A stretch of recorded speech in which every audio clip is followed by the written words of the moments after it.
Alright, I've been holding my tongue on this one, but I'm doing it anyway! Oh! Alright, Sonic gets a lot of hate, some deserved, some not. Yeah, let me tell you something you probably don't know. Upon the reveal of Sonic Force's classic gameplay, a lot of people were complaining about the game and the settings being used especially.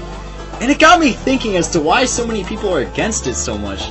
I usually agree when things in the Sonic series are bad, but I'll be honest, I don't see any problems here at all.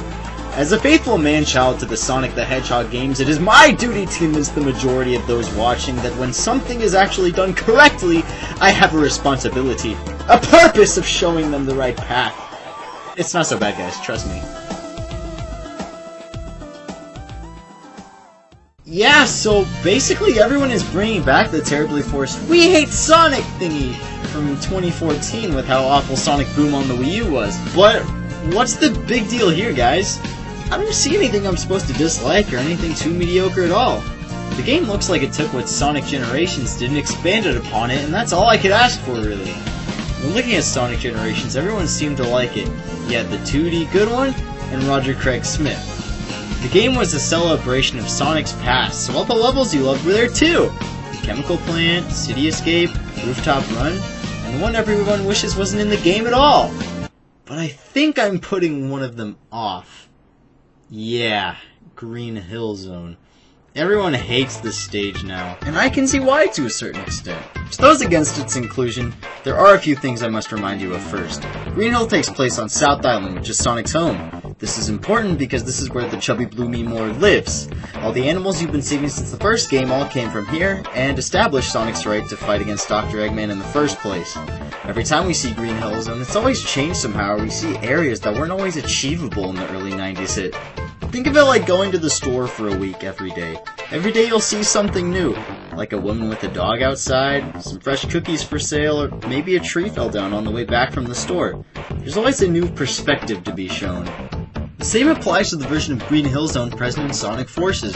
There are a lot of neat and interesting things in this edition of Green Hill Zone that it has to offer, like the obscure X's over the bottomless pits, many new plants and vegetation, and the canyon-like geography. Not to forget the structures too.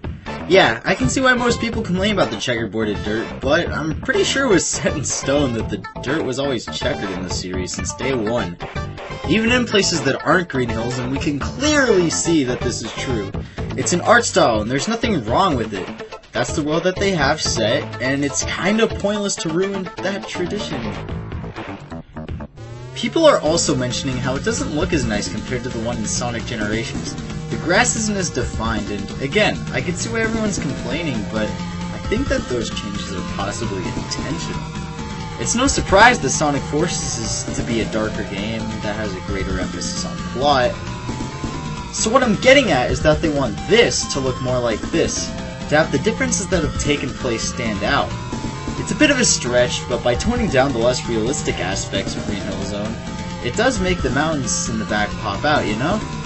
The focus isn't so much on looking good or entirely new here, but rather showcasing the changes from what we know, since a possibility is that the story takes place in a timeline that is warped by Dr. Eggman. That, or maybe it's in the present. Evidently there is a small hill to the right of this unknown city that has been in shambles. The shape of it is similar to that in Green Hill Zone, so maybe the two are similar, or maybe they're close by? I don't know. Best we can do is guess. The Sonic the Hedgehog YouTube page reveals that Sonic's home has been through some desertification, meaning that the sand flowing in the back has most likely been placed there pretty recently since there is plenty of grass around still, and since there are plants, it means that water either isn't too far or has only just been taken away not too far before Classic Sonic had initially arrived. So yeah, Sonic Forces, guys. I'm excited for it, and I hope you guys are too. There's not much for either side of the argument to work with here, so making this video is pretty dang tough. That and Sony Vegas kept crashing a lot. Personally, I'm hoping for Sonic Mania and Sonic Forces to have intertwining stories or something pretty cool like that. Classic Sonic already has the drop dash, so we got something going here. Neat. Modern Sonic looks as fast as ever, using the wisps to boost past enemies and just zooming through stages as usual. That's expected. Classic Sonic even has the potential to master new abilities. And maybe Modern and Classic Sonic can help Bubsy find a place to sleep for the weekend. Who knows? So, hopefully if you hated Sonic Forces, you don't anymore. And if you didn't, I hope you can send someone to this video for an argument's sake, maybe. And who knows?